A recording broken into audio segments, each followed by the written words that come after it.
Welcome, today in front of me Lenovo Legion, and I'll show you how to edit notification panel shortcuts on this device.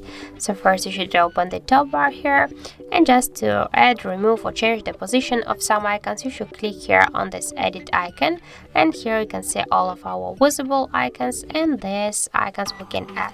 Just to do that, for example the power off icon, hold for a while the icon and drag it here to this up section. By the same way we can add here, for example, the VPN.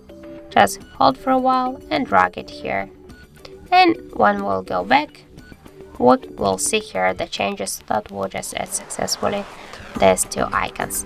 Just to change to remove some icons from the top bar here, by the same way, hold for a while and drag it here to this down section.